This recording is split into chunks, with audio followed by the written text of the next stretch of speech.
이강인 선수의 영향력을 확실하게 볼 수 있는 한 판이었습니다. 2022-2023 시즌 스페인 라리가 16라운드 이강인 선수가 부상이라든지 컨디션 외의 이유로 선발 명단에서 빠졌던 바야돌리드와의 홈경기 교체 출전해서 후반 추가 시간 종료 직전에 터진 결승골에 중요한 기점이 되는 프리킥을 연결했는데요. 사실 경기를 보면서 이강인 선수의 어시스트라고 생각이 했는데 이 기적의 골이 왜 어시스트가 되지 않았는지, 그리고 이강인 선수가 실제 이 경기의 주인공이라고 할 수 있는 이유가 무엇인지 부버지 김현민 기자와 함께 객관적인 해설과 분석 진행하도록 하겠습니다.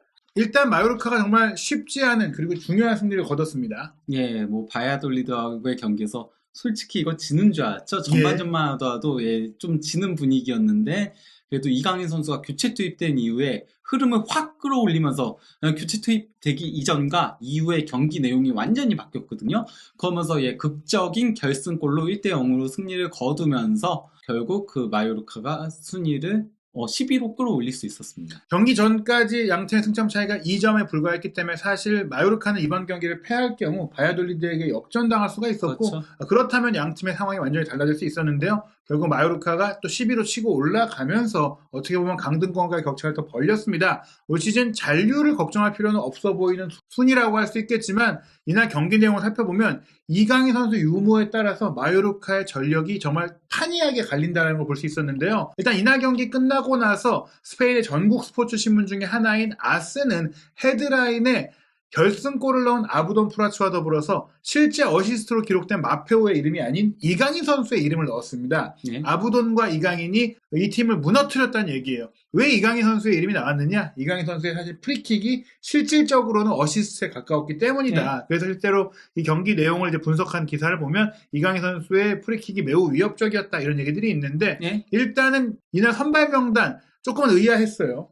뭐 이강인 선수가 그러니까 그동안 계속 소시에다드전에 그때는 이제 원래 세비야 그 전 경기였던 세비야전의 독감 때문에 3kg인가 4kg가 빠졌었다고 했잖아요. 그럼에도 출전했는데 도저히 안 되니까 결국 소시에다드전에 교체 출전한 걸 제외하면은 이번 시즌 라리가 전 경기에 선발 출전을 하고 있었거든요. 실제로 하비에르 아기레 감독이 프리시즌부터 중용했고 솔직히 올 시즌 마요르카 공격은 무리키 이강인이 거의 뭐 본체다. 모든 것이다라고 해도 될 정도였는데 이번 경기 아무래도 주중에 코파델레 경기가 있었기 때문일 수도 있어요. 그러다 보니까 무리키도 풀타임을 뛰지 않았고 이강인 선수는 후반전에 나오게 됐었는데 고작 이틀 전에 있었던 코파델레 경기에서 3부 리그팀인 폰테베드라 상대로 그때도 이제 마요르카가 고전을 면치 못했었거든요.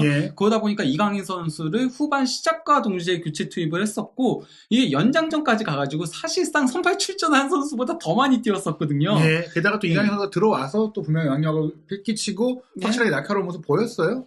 그러다 보니까 이제 이강인 선수하고 마페오 선수 딱 2명만 이제 선발 라인업에서 제외가 되고 나머지는 핵심 선수들이 나왔던 거였죠. 사실 이제 마페오도 오른쪽 윙백으로서는 주전자원이고 이강인 선수는 말할 필요가 없는데 이 두 선수가 선발 명단에 빠진 것이 현지 매체들도 좀 의아해했어요. 그러니까 스페인에서 이제 판타지 리그 이게 뭐지 선수들의 실제 활약상을 통해서 이제 순위를 경쟁하는 뭐 그런 정보 사이트가 있는데 그 정보 사이트에서 이제 일단은 선발 출전해야지 그 선수의 포인트가 높을 수 있기 때문에 상세하게 바로바로 얘기를 하는데요. 이강인과 마페오가 선발에서 빠진 것은 분명히 아기레 감독이 어떤 큰 이유가 있었을 것이다 이렇게 얘기를 했어요. 웬만해서 이 선수를 뺄 리가 없기 때문에 그 이유 중에 하나가 경기가 있기 24시간 전에 마테오 모레토 기자가 이제 이강인 선수가 잉글랜드 클럽의 제안을 받았고 1월 이적 시장에 팀을 떠날 것이라고 보도를 했는데 그 영향이 있지 않을까? 예를 들어서 이제 떠날 선수라면 이제 뭐 떠날 선수보다는 앞으로 활용할 수 있는 선수를 기회를 줘야 되니까 바꾼 거 아니냐 이렇게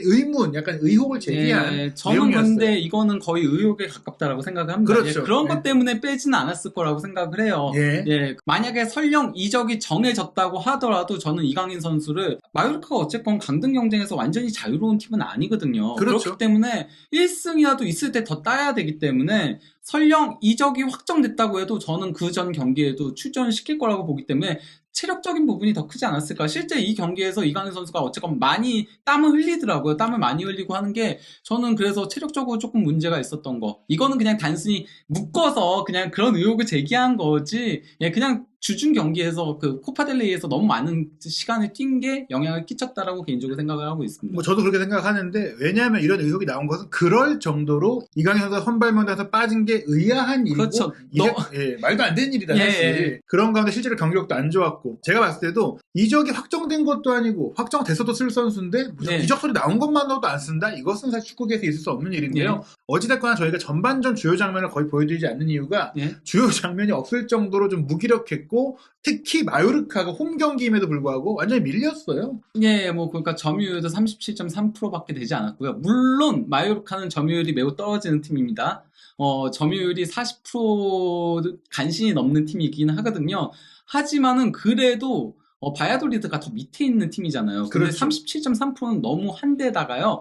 그나마 그래도 공격 진영에서의 점유율을 좀 가져갔었거든요. 27.3%로. 하지만은 한번 무리키한테 좀 결정적인 장면이 한번 나왔던 거 제외하고는 이렇다 할 공격을 하지 못한 채 도리어 바야돌리드가 더 공격을 했었어요. 실제로 전반전 경기 내용을 살펴보면 무리키가 헤더를 하는 장면이 나오지 않았어요. 사실은 무리키를 향한 크로스가 오긴 왔는데 이강인 선수가 없으니까 크로스 정확성이 너무 떨어졌고 그래서 오히려 마치 무리키가 토트넘의 케인처럼 내려가서 본인이 수비 끌어주고 패스해주고 아마드나 다니한테 기회를 만들어주는 상황이 됐는데 또 이 선수들이 결정력이 별로 안 좋아요. 그러다 보니까 전반전 유효 슈팅 하나밖에 없었고 솔직히 바이오돌리드가 이겨도 할 말 없는 정도의 내용이었어요. 바이오돌리드가 좀 날카로운 기회를 만들었습니다. 그러니까 뭐 일단 슈팅 숫자도 4대3 하나 더 많긴 했었고요. 무엇보다도 뭐 패스 숫자는 거의 2배 가까이 차이가 났고요. 패스 성공률도 바이오돌리드가 85%인데 마요르카는 75%밖에 되지 않았었고 무엇보다도 이제 저게 중요한 거죠.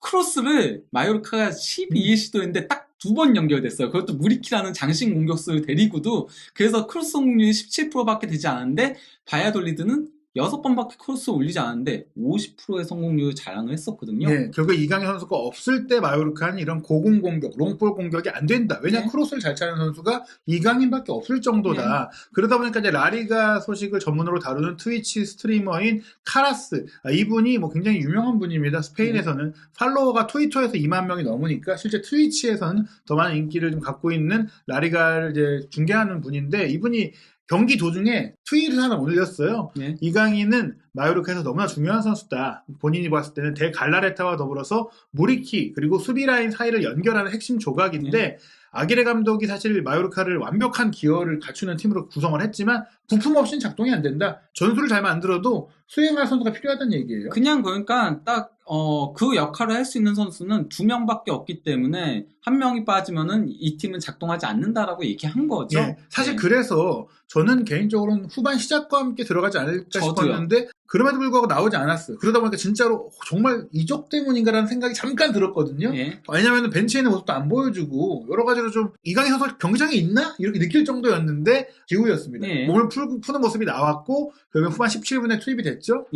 그 은디아예하고 이제 곤살레스를 빼고 이강인하고 마페오를 투입하면서 포메이션을 바꿨다기보다는 딱 그냥 선수만 바꿨어요. 주전 선수들을 사실 이제 좀 아껴놨다가 체력이 안 좋아서 승부수를 거는 타이밍에 함께 투입을 했다. 그리고 사실은 뭐 저희가 한국 선수라서 말씀드리는 게 아니라 이강인 선수가 들어오자마자 경기 흐름이 완전히 바뀌었습니다. 그러니까 이 경기는 진짜 이강인 선수가 후반전에 흐름을 다 가져왔다라고 봐도 무방한데요. 들어오자마자 이제 67분경에 강한 압박으로 일단 코너킥을 유도해냈고요. 왜냐하면 이게 흥미로운 게 이강인 선수가 몰고 가다가 코너킥을 얻어낸 게 아니라 오히려 공이 뒤로 빠진 상태에서 본인이 그 수비를 압박하고 수비가 먼저 공을 잡았는데 뺏고 나서 다시 뺏기는 과정 속에 공이 나갔으니까 무에서 유를 창조하는 그 유도를 해냈다는 거고요. 그리고 바로 이 코너킥에서 이강인 선수가 올린 거를 이제 코페테가 헤딩 슈팅으로 가져갔는데 이게 골대를 빗나갔죠. 아슬아슬하게 빗나갔던 헤더 슈팅이었는데 크로스 패스가 워낙에 날카로웠고요. 그리고 또 이제 70분경에는 하우메 코스타가 얻어낸 프리킥을 이제 이강인 선수가 올렸고 바바가 헤딩 슈팅으로 가져갔는데 이것도 이제 골대를 벗어났었죠. 아슬아슬하게 빗나갔으니까 결국 이강인 선수의 왼발이 얼마나 위력적인가. 전반전에는 대부분의 크로스가 그냥 아리랑볼 혹은 빗나간 상황이었는데 이강인 선수가 들어오니까 다 머리에 맞기 시작했고 또 상대 수비가 대응을 못했어요. 그리고 이제 76분경에 이것도 이제 이강인 선수가 프리킥 올린 걸로 라이오 선수가 헤딩 슈팅으로 가져간 게 이거는 좀 골대를 크게 벗어났어요. 그래서 제가 장면을 준비하지 않았지만 이강인 선수의 킥은 여전히 날카롭고 꾸준했다.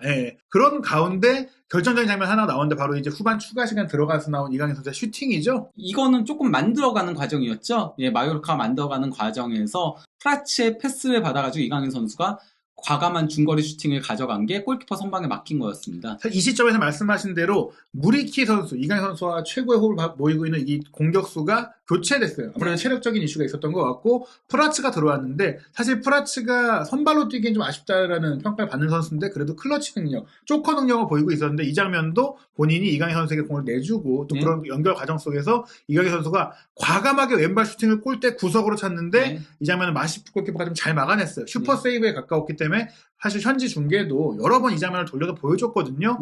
그렇게 얻어낸 코너킥에서 또 한 번 위협적인 장면이 있었습니다. 예, 그러니까 뭐 이강인 선수가 코너킥 올려준 거 이거는 이제 수비가 걷어냈는데 이걸 이제 바바 선수가 그대로 중거리 슈팅으로 가져간 게 골대를 크게 벗어나긴 했었죠. 예, 그리고 나서 또 계속해서 마요르카 홈팀으로서 공세를 펼치다가 또 한 번 이제 프리킥을 우측면에서 얻게 됐는데 여기서 이제 극장골이 나왔는데요. 추가 시간이 4분 주어졌는데 이게 92분, 93분 때 거의 끝나기 직전이었어요. 93분 32초였죠. 예. 이게 교체 투입된 선수들이 다 해낸 거거든요. 일단 마페오가 프리킥을 얻어냈어요. 그 이강인 선수가 프리킥을 올린 게 프라츠 머리 맞고 그대로 들어간 줄 알았었거든요. 처음에는 이제 그게 이강인 선수의 어시스트인 줄 알았고 실제로 저희만 속은 게 아니라 중계하시는 분들도 그렇고 통계 매체도 처음에는 이강인 선수 어시스트라고 딱 올렸었어요. 근데 이게 마페오도 같이 공중볼에 뜨면서 둘이 이제 거의 겹치면서 따닥 형태가 된 거죠. 사실 이게 느린 화면으로 안 보고 육안으로 보면 그냥 맞고 들어간 한 번의 슈팅이 보여요. 왜냐면 따닥 할 때도 통통 이렇게 뛰면은 이게 우리가 인정을 한단 말이에요. 근데 그게 아니라 쫑났다고 하죠. 실시간으로 깜짝 놀랐어요. 처음에 제가 이제 이강인 선수 평점을 실시간으로 소파스코어에서 보고 있었거든요. 경기 종료 휘슬을 울렸을 때 맨 오브 배치로 이강인 선수가 올라와 있었고 평점이 높았거든요. 최고 평점이었어요. 근데 이제 다시 정리하려고 이제 새로 고침을 했는데 MOM이 라이오로 바뀌어 있는 거예요. 그리고 이강인 선수의 평점이 낮아져 있어. 뭐지? 좀 어시스트가 없어진 거죠? 나중에 기록 정정이 됐다. 그런데 이게 그러니까 전체적인 통계 기록도 정정이 된 거였는데요.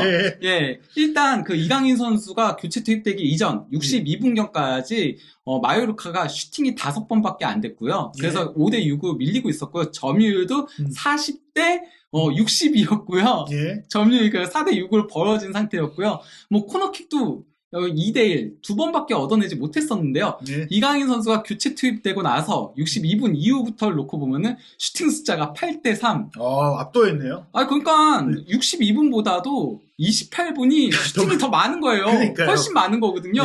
그리고 점유율도 어쨌건 45대 55로 상당히 많이 쫓아가게 된 거였고요. 코너킥도 4대1 2배를 더 기록하게 된 거였거든요. 근데 이강인 선수가 무엇보다도 더 놀라운 게 8번의 슈팅 중에 7번의 관여를 한 거예요. 이것도 원래는 7번으로 돼 있었거든요. 그런데 마페오도 슈팅을 가져간 거다라고 통계가 바뀐 거예요. 마페오 슈팅 그리고 프라츠 슈팅 이렇게 돼가지고 슈팅 2번으로 집계가 되면서 근데 어쨌건 간에 마페오 맞고 맞은 거니까 마페오의 도움을 받기는 게 맞긴 하죠. 기록상으로는. 그런데 사실상 이강인이 만들어준 도움이나 마찬가지라고 할 수 있는 거죠. 그러니까 사실 이강인 선수의 왼발 프리킥이 실질적으로는 도움에 가까워. 왜냐면 마페오 선수는 어시스트를 하려고 이게 한 게 아니라 그냥 갖다 댄 거였기 때문에 그 이강인 선수가 사실 기적의 골에 기적의 어시스트를 한 거다. 만약에 그게 인정이 됐다면 다시 라리가 도움 공동 4위로 올라갈 수 있었는데 그 기록을 조금 아쉽게도 좀 도둑맞은 그런 느낌이긴 하지만 그래도 어쩔 수 없는 거니까요. 그렇기 때문에 사실 헤드라인도 스페인 언론 대부분이 좀 그 결승골로 아부돈 프라츠 쪽으로 쏠리긴 했어요. 실제 공식 MVP도 라이오 선수가 받긴 했는데 어찌됐거나 이 경기를 보신 분들이라면 마요르카의 승리에 있어서 솔직히 1등 공신은 이강인이다. 이게 정말 한국 선수여서가 아니라 객관적으로 봐도 이강인 선수의 영향이 컸다고 할 수 있습니다. 이강인 선수 투입 효과가 또 다른 부분에서 알 수 있는 게요. 이게 공격 방향 비율인데요. 왼쪽이 전반전이에요. 왼쪽 공격 방향 비율이 36.8%였잖아요. 후반전 왼쪽 공격 방향 비율이 무려 46.2%.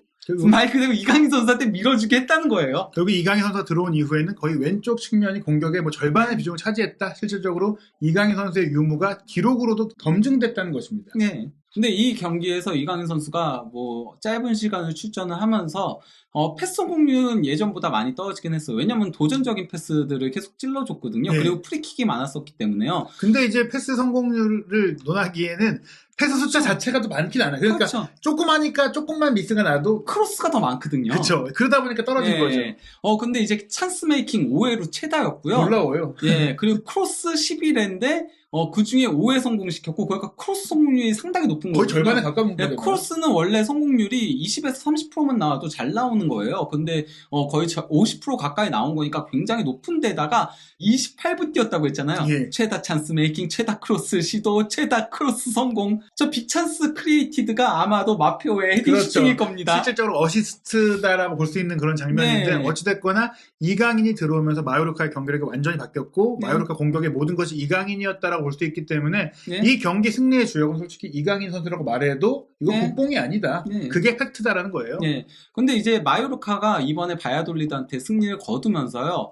이번 시즌 두 번째로 본인들이 맞대결을 붙을 당시에 본인들보다 더 낮은 순위의 팀을 상대로 두 번째 승리를 거뒀습니다. 그러니까 지금까지 솔직히 마요르카는 좀 강팀 킬러였다. 그렇죠. 왜냐하면 5백으로 수비하고 네. 이강인 왼발킥, 무리키 헤딩, 역습 이걸로 좀 이제 좀 단순한 축구로서 잡았다라는 것인데 그러다 보니까 오히려 순위가 낮은 팀들은 그 팀들도 수비를 하게 되고 그런 그 밀집 수비를 풀어내는데 어려움을 겪었다는 거죠. 그럴 때는 이제 마요르카가 상대 팀을 제대로 공략하지 못하는 문제가 발생을 했던 거였거든요.